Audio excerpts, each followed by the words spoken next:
The year is 1996 and a team of agents arrives at a hospital to gather several orphan babies, putting a special tag on each of them before being sent to a special program where they will become the perfect soldiers. They are specifically chosen and go through an extremely difficult training program during which they are taught that weakness isn't an option and that they must be perfect at all times, always obeying orders and showing no emotion. They make the kids watch animals fight and kill each other, so they become numb to violence. They are also under supervision at all times and they can't leave their rooms.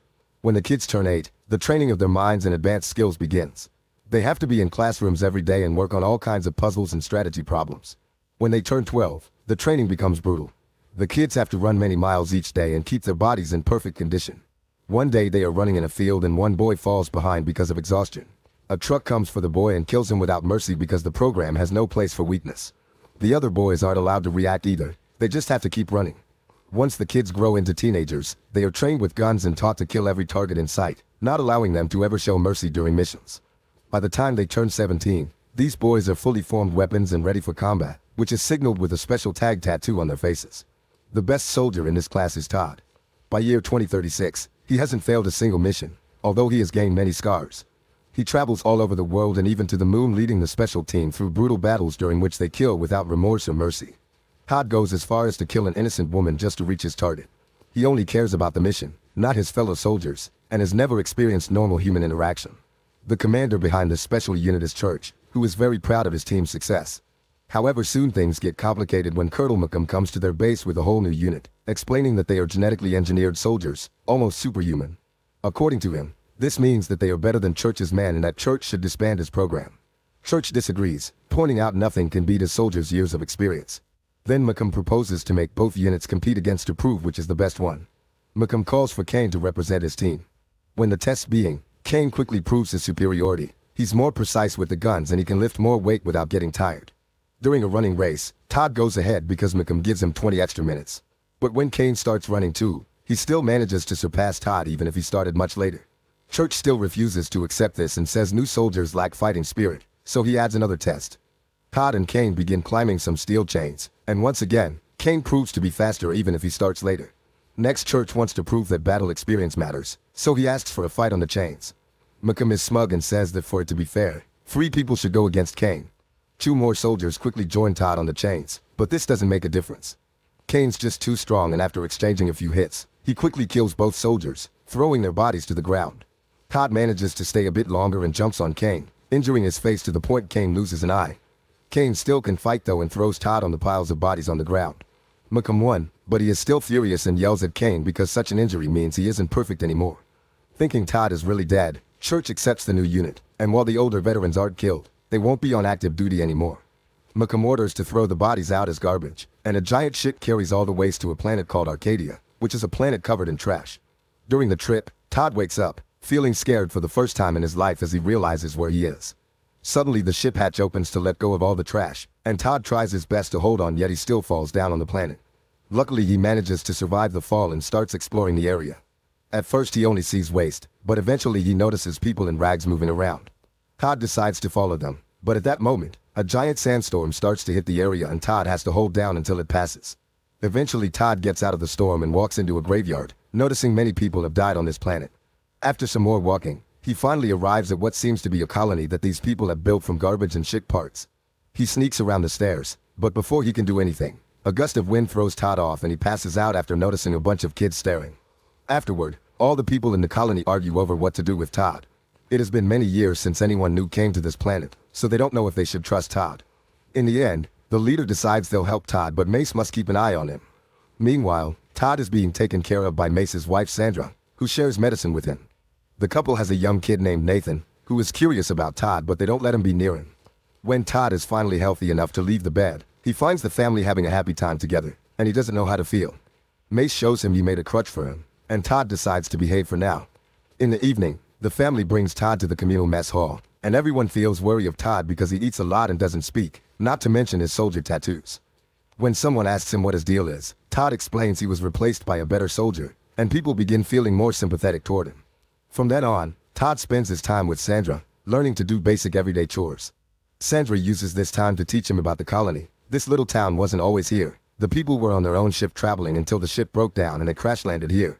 It happened 3 years ago and help never came. But Sandra doesn't mind because nobody bothers them here and they live in peace. Meanwhile, Malcolm reveals he has been watching the Arcadia system and wants to set up monitoring stations there. He also wants to send out his new soldiers to patrol. If there are any refugees or minors, they will be officially classifiable as hostiles, which Church doesn't approve of. Back in Arcadia, Sandra is taking care of the gardening and shocks Todd by teaching him how to plant a sprout.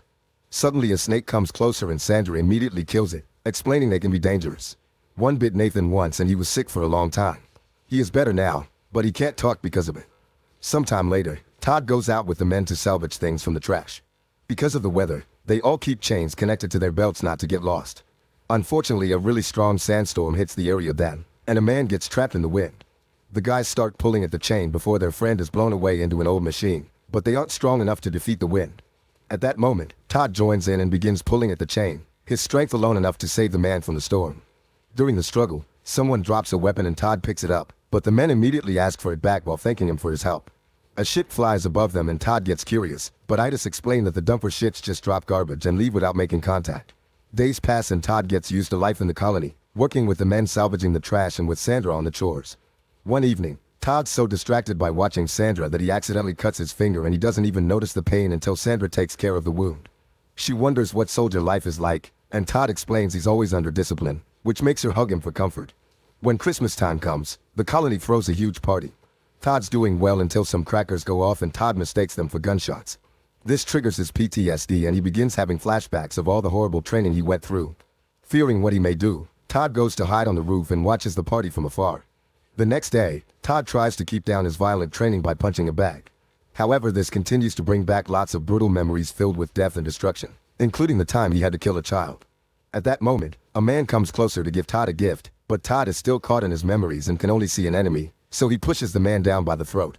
He almost kills him by throwing him inside a machine, but luckily he snaps out of it just in time and realizes lots of people are watching.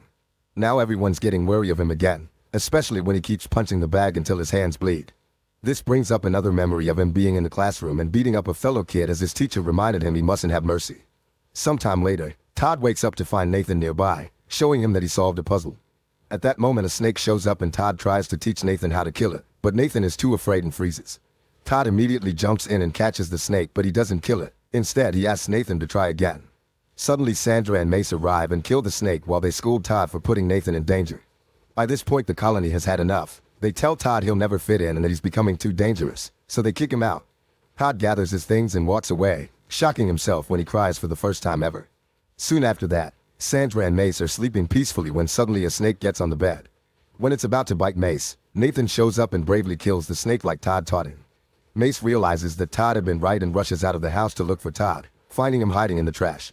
He apologizes for what happened and invites him to come back. At that moment, a ship full of Macomb soldiers arrives on the planet, which Todd quickly identifies as a military ship and makes Mace run away with him. Soon lots of vehicles and soldiers come out of the ship, including Kane, and the colony raises an alarm to get in a defensive position. The soldiers then start attacking, shooting anyone in sight. Explosions begin occurring all over the place and Mace is hit by one, so Todd has to drag him away. When they reach a hiding spot, Todd tries to wrap up Mace's wounds, but it's too late and Mace dies asking for his family. Meanwhile, Church gets the news about the colony, but Macomb orders his soldiers to kill them even if they're civilians. Just in case, Church decides to get his old soldiers ready. The leader of the colony comes out to try to communicate with the soldiers, but she just gets shot in the spot. The colonists immediately open fire to defend their home, but their few weapons aren't enough against such an army and soon the soldiers are causing death and destruction in town. They also come in with flamethrowers so they can slowly burn people to death in the most sadistic way. At that moment, Todd breaks through the roof and kills one of the flame soldiers. Then he gathers weapons from the fallen bodies and goes looking for the other flame soldier, who is currently chasing after Sandra and the kids. Luckily Todd gets there just in time and kills the guy with a rocket launcher. When yet another soldier begins shooting through the wall, Todd makes everyone duck before opening the door and shooting one more rocket to kill this man too. Afterward, Todd grabs the soldier's communicator and sends a growl to see what happens. Macomb wonders what to do next, and Church advises him to retreat his men, to which Macomb agrees. Once the soldiers are gone, the colonists use their time to heal the wounded, and Sandra is devastated when Todd confirms Mace is dead. Todd grabs as many weapons as he can find and paints his face, ready for revenge. Todd sneaks around to approach the landing area in secret and shoots one of the vehicles to cause confusion. The soldiers come out to look for him, and Todd secretly attacks from the dark. One guy gets pushed off the roof and another one gets a snake thrown at him. Then Todd hides in the water to stab a soldier and surprises another two with bullets. When more soldiers come in as backup, Todd begins shooting them all without caring about them shooting back. It turns out he's set up a puppet and he's controlling the weapon with strings from afar. He's also set up some explosives that he activates to kill many men at the same time. At that moment, a sandstorm arrives, so Todd ties himself to some old machinery while the wind takes away the last standing men. The last soldiers left are in vehicles, so Todd jumps from above to land on the roof and begins shooting any men he can see. Then he throws some explosives through the door to kill the drivers. However, Kane is still in his truck and attacking the colony again, causing even more damage. To get closer without suspicion, Todd steals a truck and comes after Kane by crashing against his vehicle. Kane jumps out of his car and immediately takes some medicine from his bag for his wounds. Todd goes looking for Sandra and the kids to rescue them, but Kane shows up for round 2. A new encounter between the men ensues, with them exchanging lots of blows and using any part of the colony for extra damage, like a falling sign in the window of a crashed helicopter. It seems Kane has the upper hand, and when Todd glances at a weapon on the ground, Kane goes for it first. This was a trick, and Todd uses the distraction to finally seriously hurt Kane with a helicopter blade. Then he punches him to the ground and grabs his neck to finally kill him. Moments later, Church's old army finds Todd and the survivors and doesn't attack because they still respect their old general. Meanwhile, Malcolm realizes he's lost all his men and orders Church to take off without the older guys. When Church protests, Malcolm immediately kills him. At that moment, the older unit enters the ship and captures Malcolm to take him to Todd, who is so scary that makes Malcolm wet his pants as he begs. Afterward, Malcolm and his counselors are thrown out of the ship and left on Arcadia, where a bomb goes off and kills them all. The ship takes off safely and it's revealed that the surviving colonists came aboard too, and now they're traveling to a better place to live at. Nathan asks Todd to pick him up and Todd finally experiences what real affection is like. Make sure to subscribe and turn on notifications so you can watch more videos like this. Thanks for watching.